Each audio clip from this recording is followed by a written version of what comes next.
Real Conversations in the QC is sponsored by Essentra Credit Union.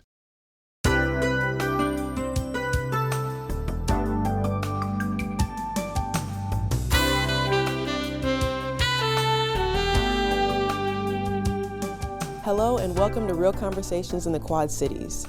In this episode, we talk about the upcoming general election and how it impacts our Quad Cities community. As we approach the upcoming election season, it's essential to take a look at how these events shape our lives, our rights, and our future. It's crucial to understand not only why your vote matters, but also how you can become actively involved in the political process. Jasmine Butler talked about election involvement with Phyllis Thiede, a former member of the 93rd District in the Iowa House of Representatives. Today I have Phyllis Thiede, who's the former Iowa House of Representatives, 93rd, now currently the 94th District Representative. Mrs. Thiede, thank you so much for joining us today. Oh, thank you for having me come. I'm all excited about this. Me too. I can't wait. I can't wait to dig in. We can get into it. Yeah. Yep. So tell us about yourself and how you got involved in politics. Absolutely. So for a long time, I worked for the school district here in Davenport. And I got very involved, and part of my involvement was that I belonged to the union. And that was really important for me because I wanted to make sure that we had things that were definitely going to be addressed. And one of the things that needed to be addressed was mammograms for women. And during that time, they had no insurance for that. So I advocated, during our process when we were negotiating our contract, to help get this paid for by our insurance company. And I just thought, if I am going to do something like this, I may take this a next step, whatever that next step was, and I did. You did. I did. All the way to the top. And I actually first ran for the Senate seat, and I lost that by 473 votes. Wow. And then the next year I went, oh no, I'm not losing, I'm going to run again. And that's when I ran. And, I worked with other people before then. They've got me interested in the political bug, so it was great. And then I won my seat, and I was there for 14 years, so it was great. That's it was amazing. awesome. Yes, that's amazing.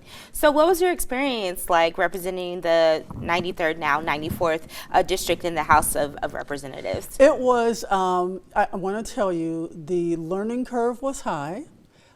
First of all, you have to understand that whole process of being a legislator and how to do bills and how to talk with people, how to talk with organizations that really did need help getting their issues heard.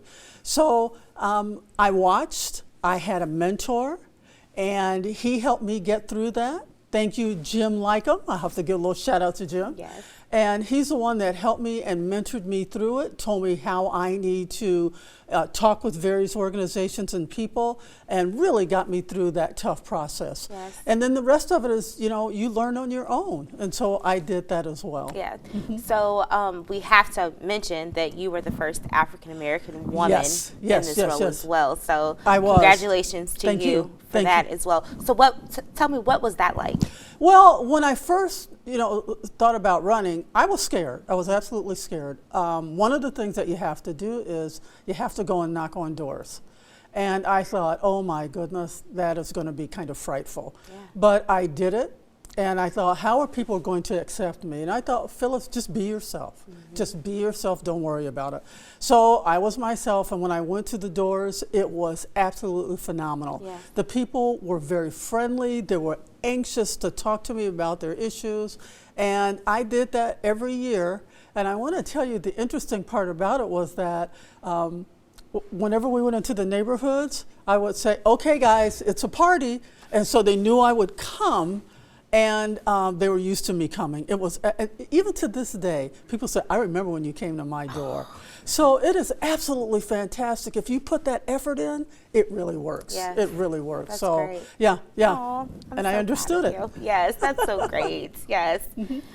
So how can members of the community get more involved in local politics? Absolutely, and I'm glad you asked me that. First of all, you are your own best advocate.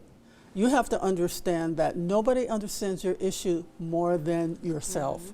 So that's the first thing that you have to do. Understand whatever that issue is that's concerning, you have to advocate for yourself and for that issue. And just like I talked about the healthcare, that was my big issue. And whatever issue you have to advocate for that. Right. That's number one. And then number two, find people who understand that. Okay, somebody who has been through a trauma of maybe needing to have a mammogram or whatever the issue is, or if they have children in school, you find that person that can help you. And whether it be a teacher or whether it be your own parents or whoever it may be, find that person that can help understand what you're going through. I think that's really key. And a couple of other things is get involved in the community. There are so many things out here that you can do, and not just your work, but things like I'll give a shout out to like NAACP. They're a great organization. Yes. The QC United is a great organization. Yes, it is. The QC and also the Quad City Interfaith is a good organization. So talking about all those organizations, those are just a few of them. And so getting involved with those organizations definitely is a way to go if you're really trying to get things done. Yes. And then my last thing for that one is that you need to make sure that you show support for whatever organization that you belong to, not just your own issue, but also making sure you're supportive of those organizations as well. Yeah. Yeah. All what I'm hearing is just be a part of your community. That's right. Yes. Just be a part of the community. You don't have to, it's not a big fight. People welcome you. And so just go out there and get that done. Yes, yes.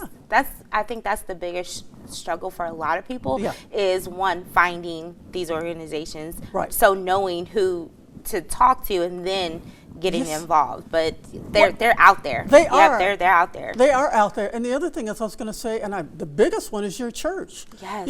If you belong to a church, there's so many people there that can really help you, get through some things that you need to. So your church is obviously another big one. So, yeah. Yes.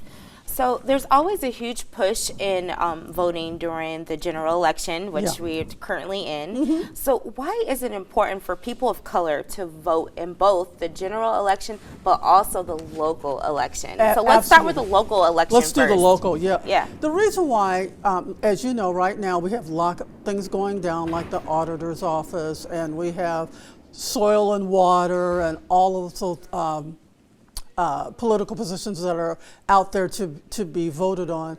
Now, here's the thing. You can be frustrated and you can be angry and do nothing, or you can say, I can go to the polls and I can vote for the person I think is the best person that can deal with the things that I need to have dealt with. If you don't do anything, then guess what? Nothing gets done. Nothing happens, Absolutely yes. nothing gets done. So many people think, well, does it make any difference? No, that's not true. Last year, or 2 years ago, across Iowa, there were so many people that did not vote for the very reason I just said. My vote doesn't really count. Not true at all. If you don't vote, guess what? Bad things start to happen, and I don't want to go through the litany of that. Right. But we need to vote because there's nobody else that's going to do it for you. So Right. you have to do it. Yeah.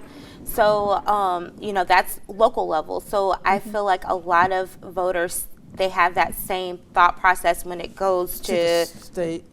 state general election, all of that. So why is it important to vote general? And so here's what we need to do with that, especially for the state. You have actually, because the person that lives in, like myself, I live here, it's easy for them to reach out to me either through email, either through telephone, or whatever way that they can. I'm actually here for them to reach out to. And even though I'm not a legislator anymore, I still have connections with the legislators in Des Moines. So I can say, hey, I can reach out to whoever it may be, okay? And so you have that connection already.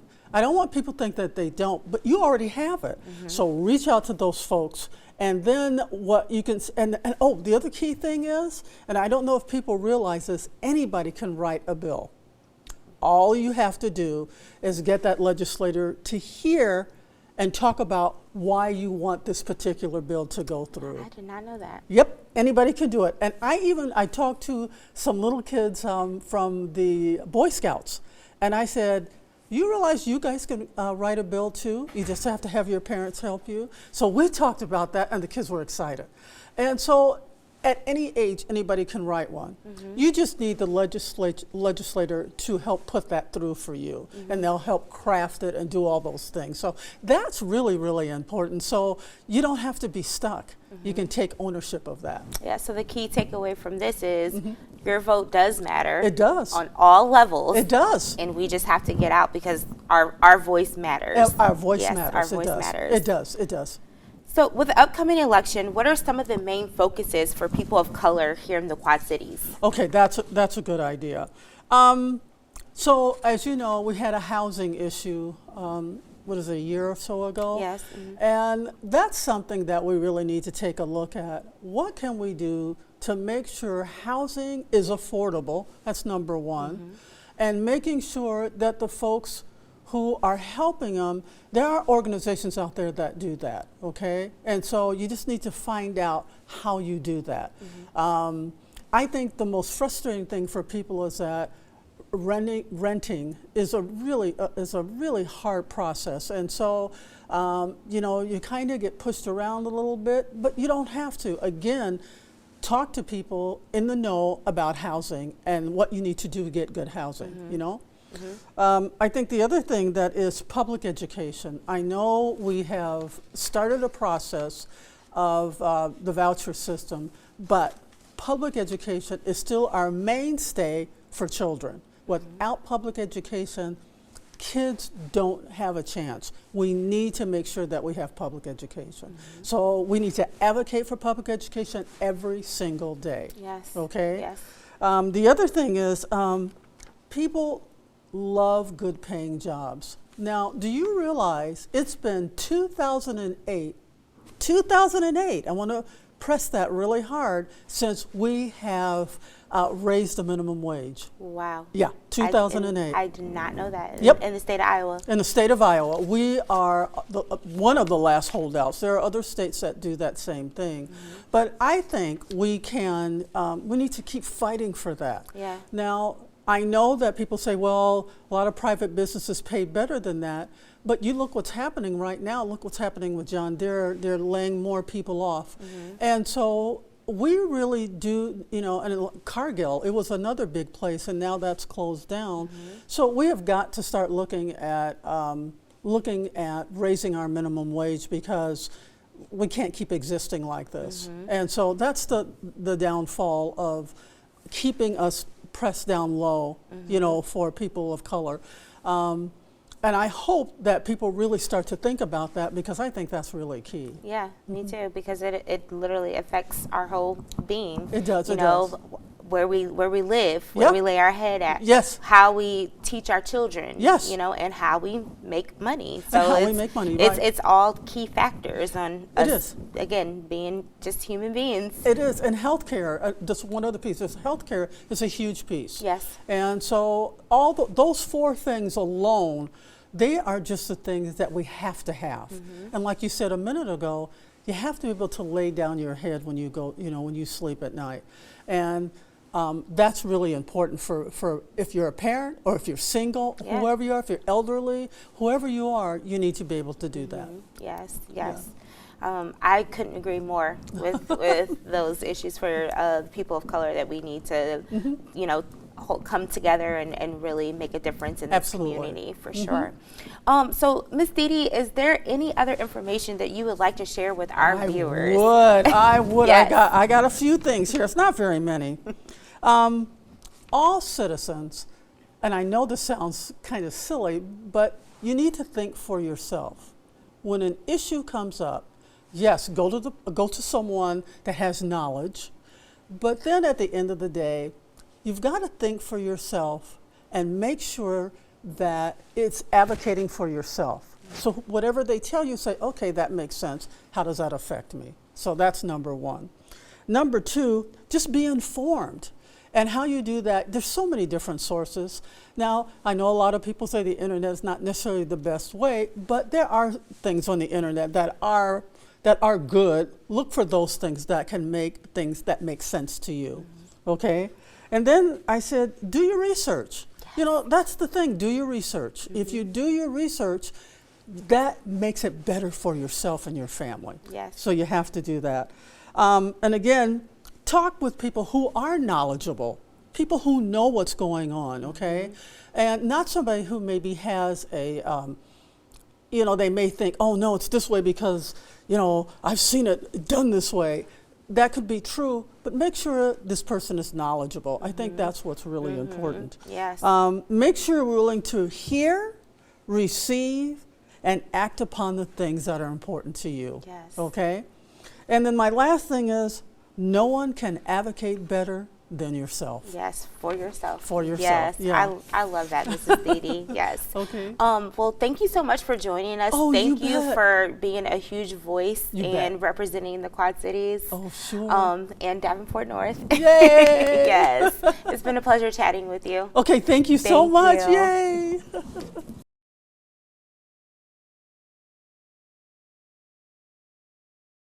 Next, we focus on an overlooked aspect of our electoral system, the voting process for felons.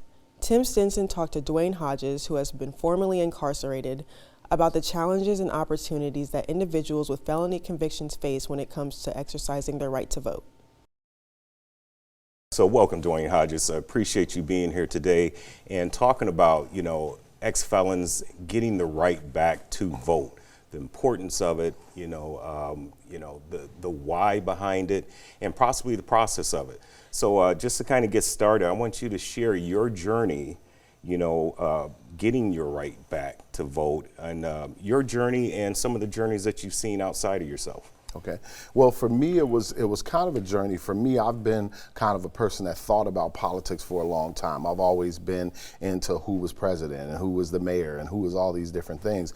But unfortunately, when I went through the situation where I was incarcerated for some time, and then when even while I was in there, I thought about it. I saw this stuff on the news, but I never really looked at it because you can't do it while you're in there, or if you have a felony or anything like that. So for me, I knew that Governor Vilsack at the time was in office, and I actually saw that because somebody had brought it into the facility that I was in, because I was actually in a facility in Minnesota, and somebody from Iowa brought in a thing, and they were talking about how he was going to be restoring voting rights to people as soon as they're off any type of paper, probation, anything like that. So I was excited because when I got out, I was like, you know what, I know that I'm not going to be on that stuff for long, because I had a commitment to do the right thing when I got out.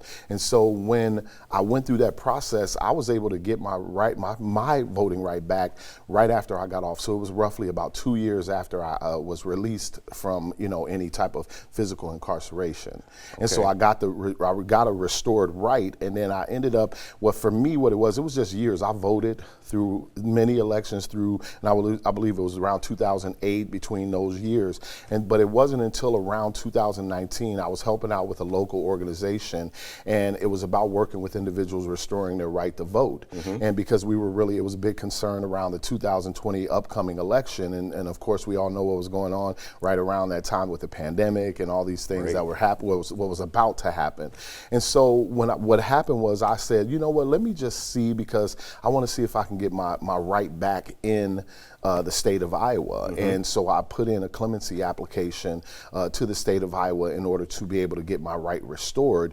And it didn't take very long for me, because I think it was because I had been, doing the right thing. I didn't have any other charges on my record. I didn't have anything. Actually, prior to this, I had never had any charge. This was the only thing I ever got really convicted of.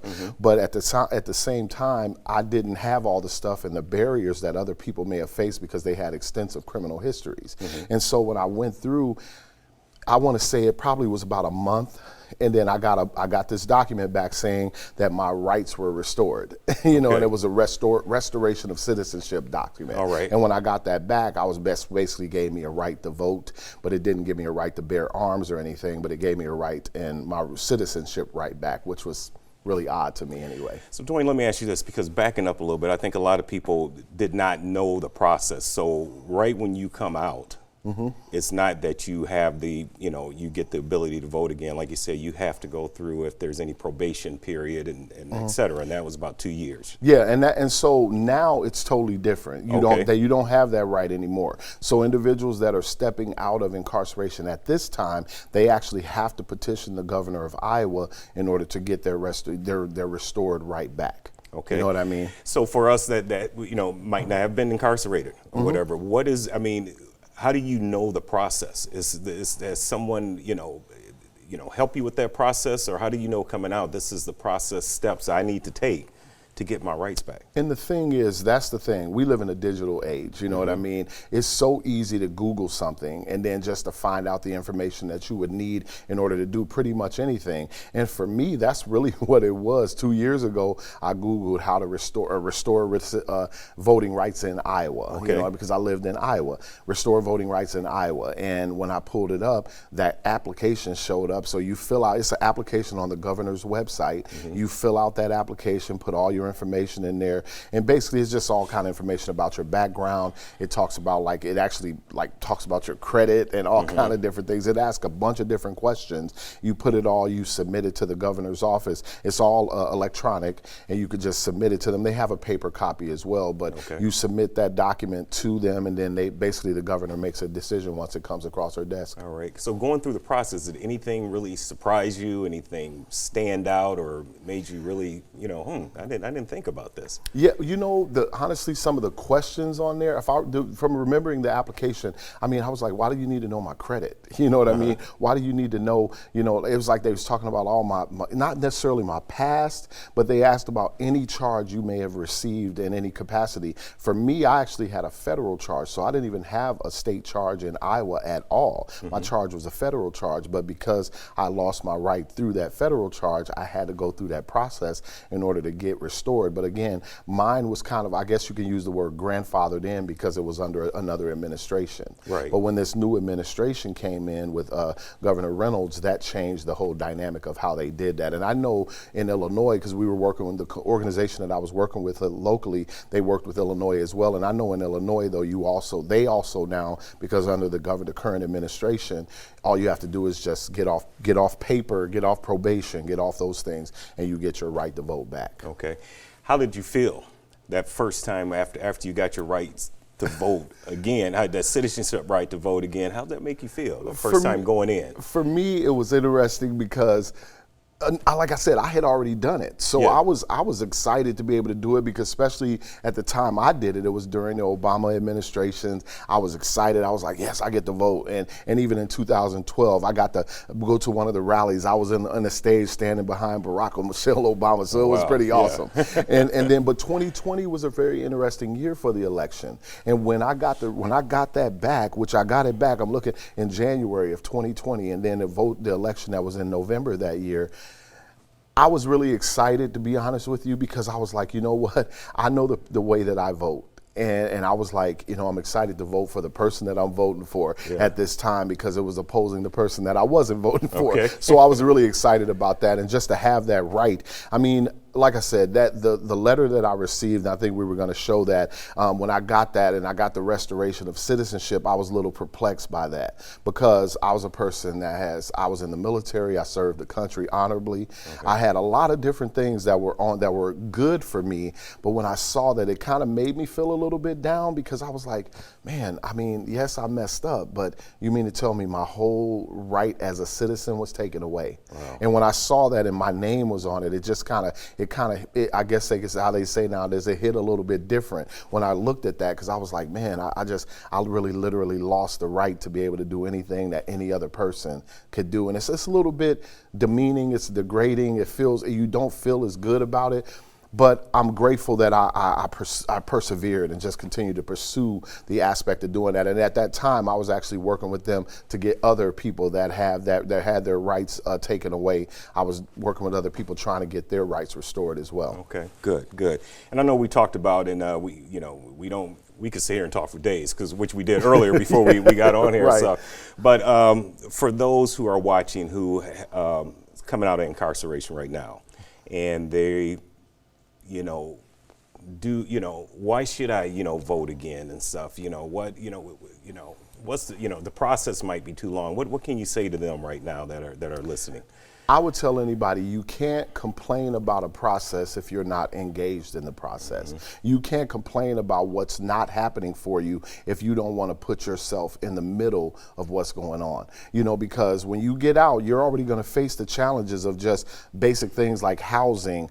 When you vote, that's part of that process. When you basic things like food and how you're going to get it, that's part of that process. The politicians make a lot of those laws as it relates to how our consumer goods are handled. So I'm telling that person coming out, look, these are all things that affect you. If you don't want those things to go the other way, be a part of the process that's going to make it go the way you want to go by participating in the process. Because so many people just won't participate for various reasons, as we talked about earlier. But it's just like if you don't have any knowledge or you don't attempt to pursue anything as it relates to that, that's going to help you and your family. And honestly, your bottom line, you can't complain when things go the other way. Right. And that's, I will tell anybody that. Any person that's wanting to, I tell people all the time, hey, you come talk to me, I will tell you the process. I'll put you on a computer myself, to get it. I'm actually in the process of doing some voter registration things before this upcoming election to be able to allow people to come in. Now, we have several computers set up. We're going to have some people, the voter registrar, that can come in and show people how to register to vote. And, and even check in their names on the state roll to see if their names are on there that they can and in fact can vote, because there's a lot of things there's a lot of trickery happening right now. That's right. You're right. And a lot of the states, they're trying to suppress the vote from different demographics of people. And for me, it's important for me to tell people, you don't be that person. You can gain any knowledge that you want just by picking up. I mean, we live in such an age where everything is at your fingertips. Yeah. But it's like, if you don't go after that information, how are you going to know? Exactly. So very important now, make sure you register, check to double check that you are registered to vote, because I've heard some things that people, they get there and they find out that, I am not registered, I haven't voted in a while and stuff. So I appreciate your time today and sharing all the information with us. Anything else you would like to leave us with before we wrap things up? I just think it's so important that people engage the process. We, like I said, we were talking earlier, talk to your kids about what voting is and what it means. Talk about the people that made sacrifices for this this right is something that goes back years. And if we don't really engage this process, we don't let our kids know about it, we don't let our families know about it. If you got a group chat, put in there, register to vote. Matter of fact, put a link to register to vote in the group chat. Whatever it is you have to do to let people know. And when it comes to individuals with backgrounds, you cannot complain about something that's not happening if you're not willing to be a part of the process. All right. Thank you for your time. No I problem, appreciate sir. it. Great information. Yes, sir. Next, we spotlight a fascinating intersection of 3 generations of voters, each with their own perspectives on voting. With the upcoming election drawing near, young voters are making their presence felt like never before. Kayla Page spoke with Alonzo Warren, a young voter, about his feelings towards voting and how forms of the media can influence your vote.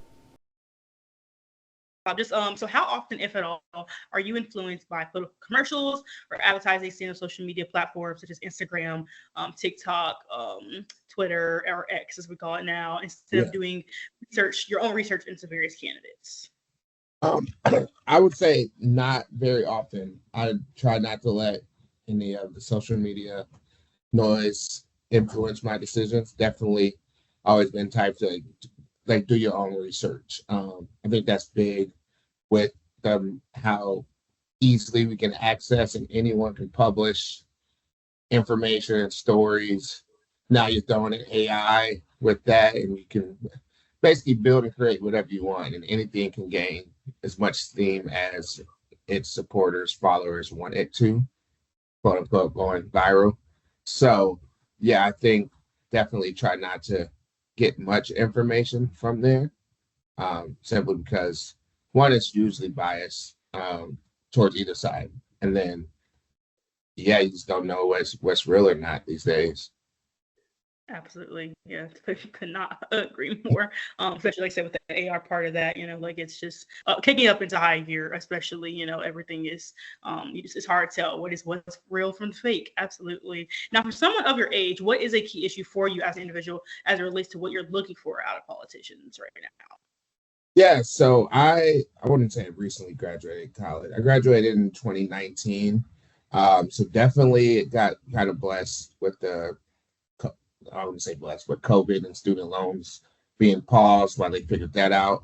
But now they're on back to on ramping them and everything. So yes, that's one of the main things. Kind of disappointed I haven't heard much about it quite yet from either side. But student loans, and then I'm at the age now. I'm based in Chicago, looking to buy, so affordability in housing, even renting is super high. Looking at and trying to buy here soon. So those two for sure, and then just the cost of groceries, inflation. I think that's everyone. Everyone's kind of feeling that, no matter who you're voting for, what side you are on. So yeah. Absolutely. I'm new to the Quad Cities, new to this area, but like I could already, I feel it. I feel it already. The cost of living is cheaper here because I'm from Atlanta originally, actually. So coming here to Denver, Iowa was actually like, oh, it's like cheap for compared. Yeah, I just was at Hy-Vee on Friday. I went to the Iowa game this last weekend. And I just had Hy-Vee, just looking at the sales and the prices. I was like, I just need a grocery shop while I'm here. That's so funny. Exactly. Okay, so when you look at the past 10 to 20 years, what is something that you hope to see executed differently when it comes to the election process, the political system, in the next upcoming 10 to 20 years? Yeah, so I was thinking about this question. I think, it's a hot debate down where you're from in Atlanta and Georgia. We need to make it easier to vote. I think now is being politicized and how we can basically put up X amount of barriers to try to influence people not to vote. So I think it needs to be easier to vote. In a euphoric world, I would say we should get rid of the electoral system, as I think it's outdated, and look at something, obviously the popular vote. But yeah, I think if we come up with a easier way to vote, in my head, maybe that's an app, or you have to go to DMV every year or something like that. I think that would be great. And yeah, just a new system. I know, like, now there's nothing you can trust. And now if we say electronic makes it easier, then it can be hacked. So I don't know how this is going to happen, but yeah. Gotcha. Do you feel like, would you kind of just adding on a side question just with that, would you say that election day should be a federal holiday?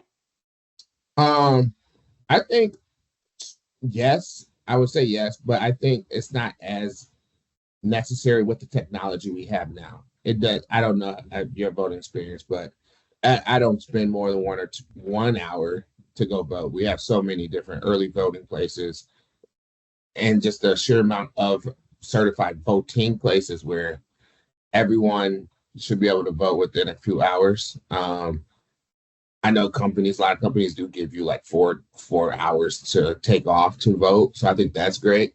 But I don't think before technology and everything, yes, sure, federal holiday, but I don't think it's necessary to increase, I guess, voters. I think a lot of companies nowadays, even if you're working at the mall or anything, can kind of understand, like, hey, on lunch break, I'm going to run to vote. I don't think it's like looked down upon, or you shouldn't get fired for it. But yeah, with early voting and mail-in voting, I don't think it's necessary. Gotcha. I would like another federal holiday off, though. Don't we all?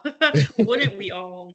Yeah. Do you feel as though social media, kind of going back, coincided with that first one, do you feel as though social media does any good when it comes to relaying information during political seasons, or do you just, like I said again, just have find like it could just be very mistrustful when it comes to the AI, things like that? What's your take on that? Yeah, I think now it got to the point, like I said before, you can't really take anything with conviction on social media.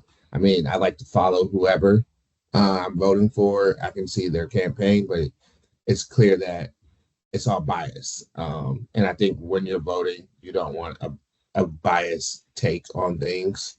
You want the whole picture, which everyone should. So yeah, I don't think it does any good. I think in the past, like I was thinking in the car, if not social media, but like before Facebook and everything and the 24-hour news cycle, I think political ads and radio interviews, I think that played a huge part. And that those all had to be vetted. You had to be a trustful source. You couldn't just say whatever. But nowadays, I can just go make a post saying X did this, and enough people like it. It's the truth. So Yeah, absolutely. And then finally, just like one of my big ones I want to hit on pretty heavily is just Tracy actually sent me kind of sent me this question in a way, and I kind of reworked it and worded it in there. But it's why do you as a Black man vote, and what is your message to other women who choose to not get out and vote? Yeah, so I thought about this also. I try my best always to take race out of most things and look at why should everyone vote. But with this question is a little harder just because the people before me and all the things that in the civil rights movement, all the things that everyone was fighting for to have equal opportunity, equal rights. I think we're doing those people a disservice if we did not vote. There's many sacrifices going back to the beginning of time when we African Americans got here that has led to us to be able to vote. So I think we definitely should vote. And I will say the message to whoever decides Black men not to vote and they want to sit this out or it doesn't affect them, that's not true. Unless you live in a bubble, it won't affect you. But it's the smallest things. I get when people say the main issues don't affect you, but it can affect your mom, it can affect your sister, it can affect your best friend. And if you're just sitting back thinking it doesn't affect you, I promise I could sit with you for 10 minutes and find 2 or 3 things that affect you that you could vote for easily. So Gosh, it's so interesting you bring that up because like I think a lot of people are asking that like why do I have interest in politics? Why do I care? Since I've been in Chicago, obviously our mayor is doing whatever, but it's all about like I go to our alderman a lot. Like we need new trash cans in our alley. If they break, it's easier for rats to get in. Things like that. So if you have a responsive alderman, and I think you guys have city councilmen or whatever is in Davenport now. Even at that level, if you think the neighborhood's not getting enough cop attention or police aren't doing routine drive-bys, do you have someone that is elected that you can go to with these problems? And it's their job to speak on behalf of their constituents.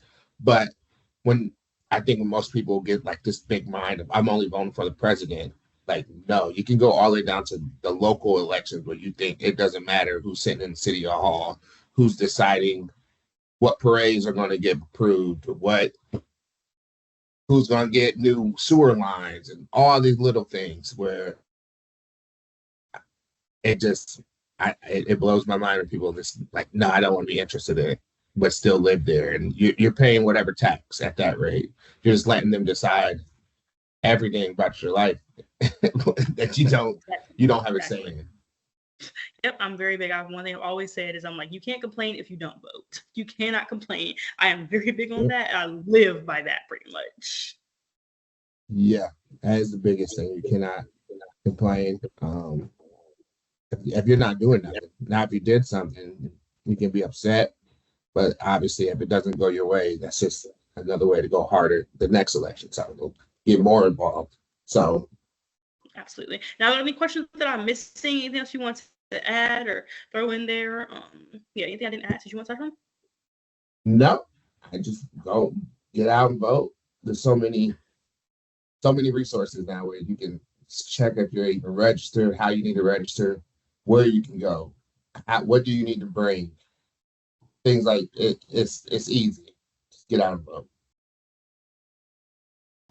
Moving down the generational line, Kayla talked to Thurgood Brooks, an active member in the Quad Cities community, about what he hopes to see executed differently, not only in the country, but here locally as well. Joining me now is Thurgood Brooks. Thank you for joining me today. So let's start off just having an open conversation. It's about, political talk, and as this is election season, I want to start off with, for someone of your age, what is a key issue for you as an individual as it relates to what you're looking for someone out of a politician right now? One thing would be nice with less division.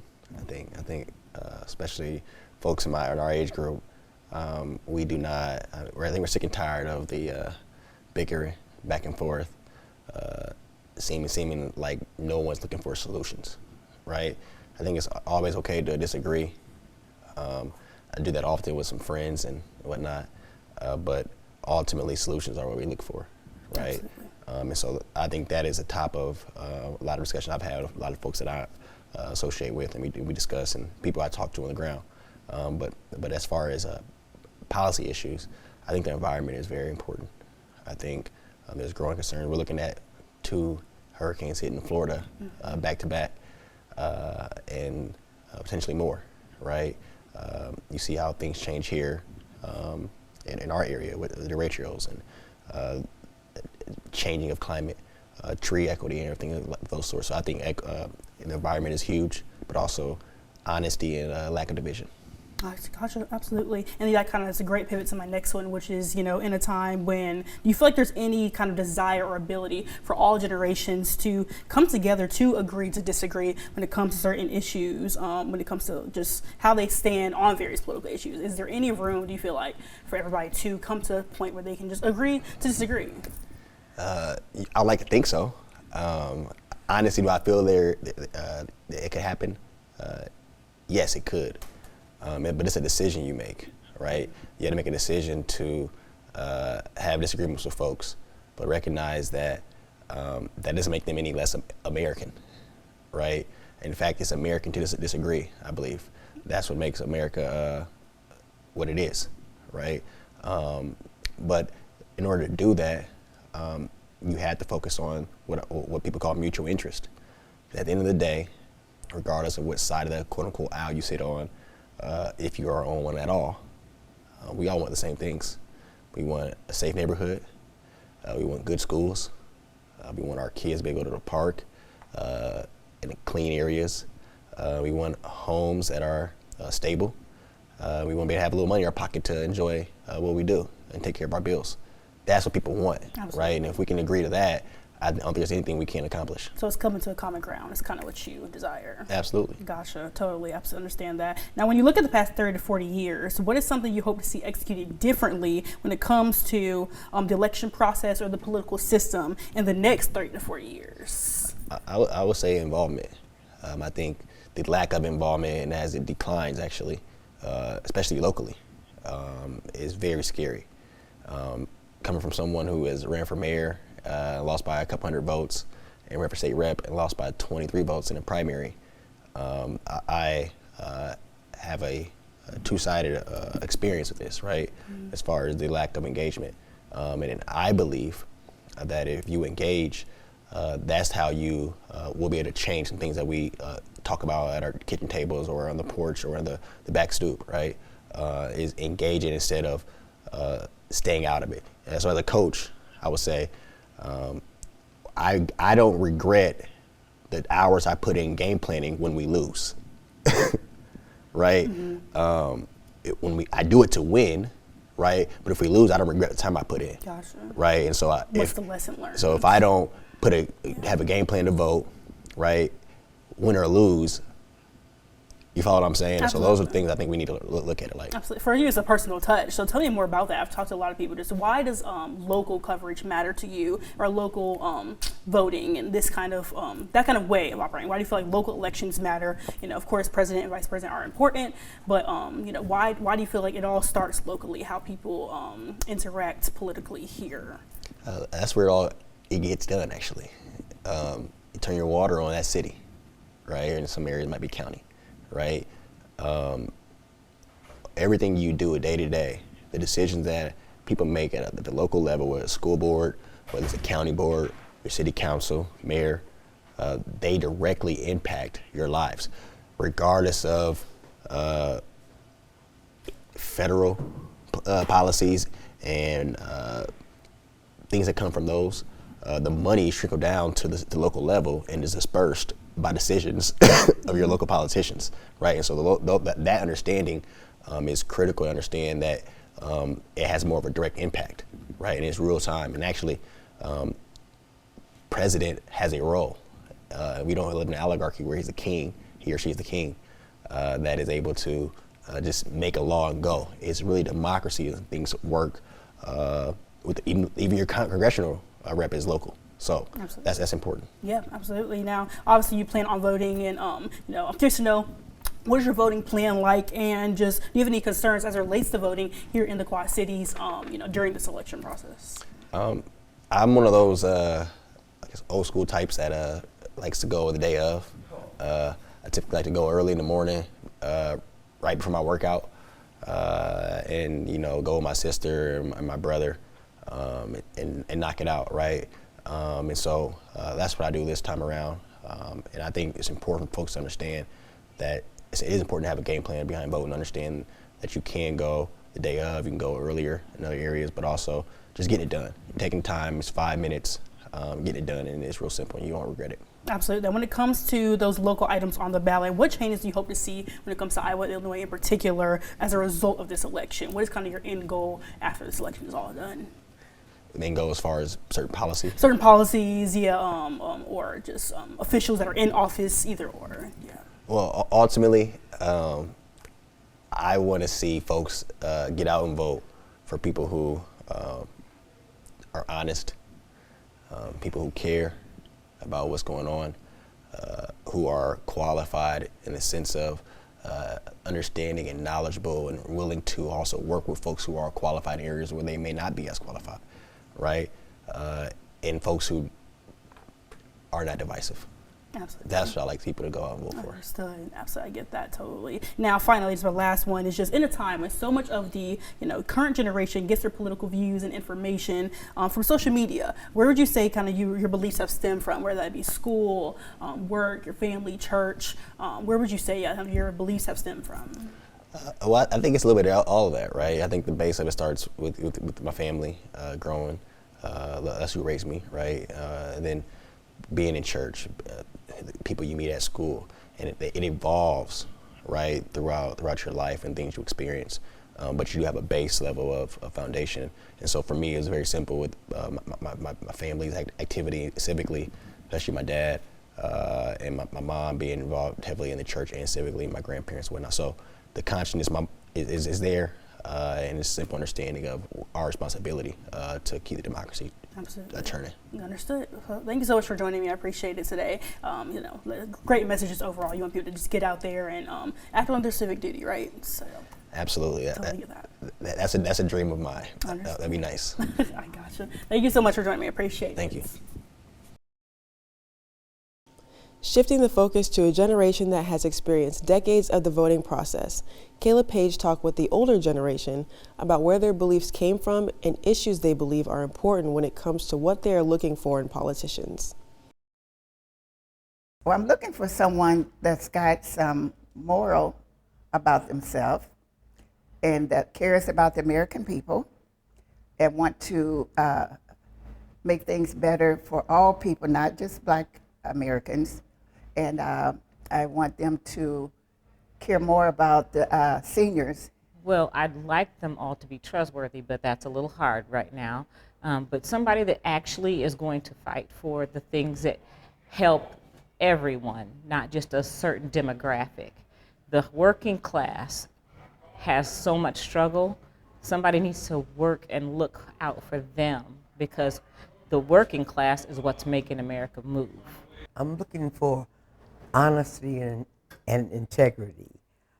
It really bothers me to think that someone who is not truly a leader would desire to lead our country.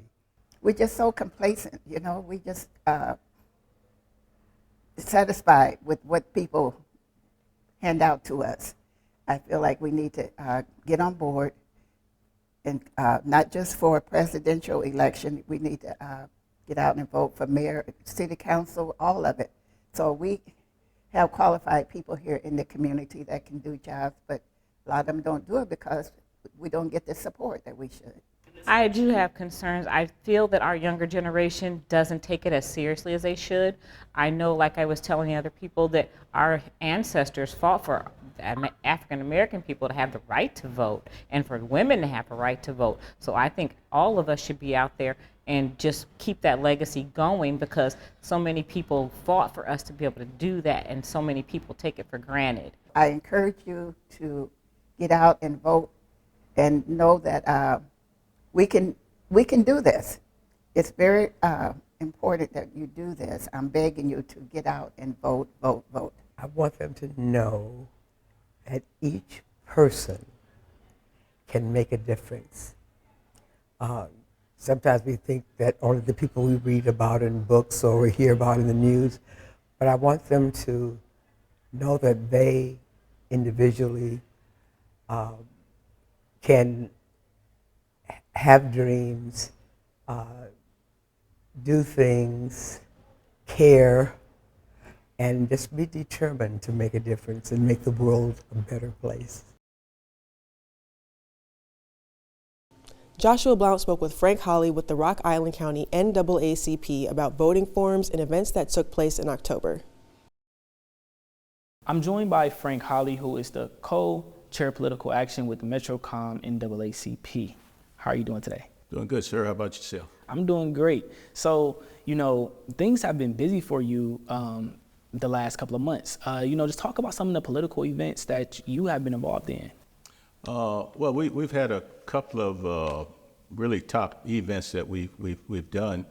The last two things that we did was we had two forums, two people's forums, and this is a forum where we bring in the political candidates and we kind of introduce them to the community and give them an opportunity to answer some questions and to get to know them. And what we do is for the forums is we ask people to what are the issues and concerns that you have, and so we set up a preset list of questions based on the input we get from outside, and we present those questions to the candidates so they can prep themselves. And then during the forum, we'll give the public an opportunity to ask questions also for the people that actually attend. So in September, we had the candidates for the sheriff's office and the candidates for the auditor's office, September 21st at the Eastern Hour Community College right downtown here. And then on the 12th of October, we had candidates for the First District Congress and the Scott County Supervisors. And both of those forums went very well. We had a lot of attendance. The public supported it very well. The candidates came. For the First District Congressman, we've got Christina Bohannon running and Marion Miller Meeks running. And Bohannon was able to attend the forum. Meeks was not, so we gave the public an opportunity to meet with Bohannon and ask her some questions, and it turned out very good. Okay. So, what were some of those topics or questions that, that people wanted to know, want answers to? Well, when we went with the sheriff's audit, we talked about a number of different things, guns, violence in the schools, and trust with the community, building up relationships, and crime prevention, and just those are some of the things that came up. And with the auditor, we talked a little bit about voting safety, about their budgets, voter fraud, certifying the election results, and the Iowa election laws, and what are some of the challenges facing the auditor's office, as things change and the demographics change in the neighborhood. How are you dealing with that, and with the precinct changes and all those things? So it was very interesting, some of the responses we got with that, and with the sheriff, and now with the Scott County Supervisors. We talked about the agricultural land use, equal representation for the representatives, talked about mental health, juvenile detention, talked about the lack of transparency and accountability and diversity. And Congress talked about taxes, jobs, Social Security, child laws, labor laws, female health care. I mean, all these things are top you know, they're in the news. You see them every day. You know, these are just topics that people have interest, concern about. Now, when these events were over, do you feel like the people who attended got what they needed from the event? And did you feel like you achieved your purpose of the event? We got some feedback. Well, and what we try to do is we try to do it after action when we have an event, and we follow up on that to see what we did well, what went wrong, what we can improve on, and we got some good feedback on it. All the people that attended, the candidates felt that it was well done, you know, executed very well, and we didn't get a whole lot of negative feedback, just some things to possibly improve upon. I mean, the information that was shared and the topics that were discussed was, I think, was the foundation for that. And so I think everybody was actually pleased with how those things went. So, you know, everybody's got some concerns. And for local people, for our local leaders, then we want to know what their position is on these issues also, because they're going to be having input at lower levels onto some of these higher level decisions that are being made. You know, after, you know, as you look over everything that you just mentioned to me, did you find any of those topics to be surprising to be brought up in the conversation? Oh, No, these were intentional. These were very intentional. I mean, because these are the issues that are very tantamount in the public view today. So we want to address those, and we want to give people an opportunity to hear what the candidates have to say. And so some of these, we even intentionally put those in there just in case nobody else brought them up. But we want to make sure that, so when people go to the polls and vote, and then we want them to know why they're voting for a person or where this person stands on certain issues, so they're educated and informed while they make that decision. In the past, what we found out is that people would get to the polls and they really didn't know the candidates. And that's why voter education is so important. Is you need to know the candidates, you need to know the issues, you need to know why you're voting.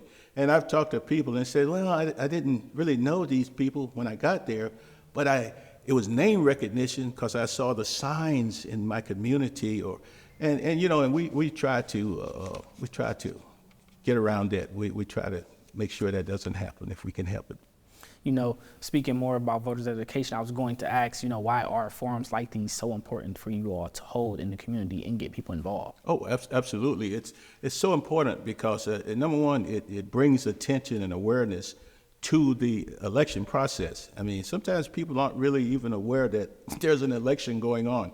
You could drop a bomb on them and they still wouldn't know, but sometimes you just got to bring stuff out and to where it becomes personal, and that's why you get into communities like the Eastern Iowa Library is out into the community.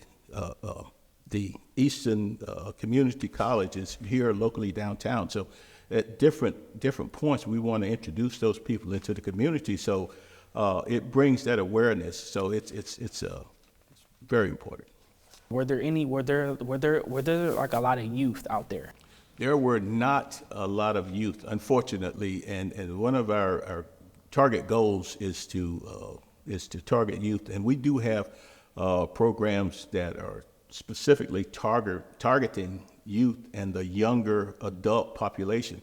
There's many segments of the population. You have youth, which are below 18, and then you got the young adult population, which runs from 18 up until 20 something, and you got another layer. But we have things in the works that are going to address getting some awareness in that particular area. Do you all usually see a positive impact from these events that get, you know, people interested in the way that you all would like? Oh, absolutely. Now, we can't really measure. We don't have any metrics. We go back and, you know, when we go to the polls and say, hey, did you attend the forum? So we don't have any real metrics to measure that, but we do track the feedback and the conversations afterwards, and the people's responses say that, hey, I appreciated that. I got some good information out of that, or I was satisfied with it. I mean, we haven't gotten any negative responses from either party because the forums are nonpartisan. So, you know, we invite all the political candidates, and we don't have a political position. Everybody's neutral, and your opportunity to present yourself. So, but we've had some good responses coming out of that, but we can't really track whether or not we're influencing anyone, but we do feel like we're achieving our goal because we're getting folks to come out and we're getting the candidates to come out and we're getting that conversation going on between them. Okay. All right. Well, thank you for joining us today and joining me in this conversation. I really appreciate it. Thank you, sir. Appreciate you having us. Thank you for watching this episode of Real Conversations, brought to you in collaboration with the Lincoln Center. Real Conversations in the QC is sponsored by Essentra Credit Union.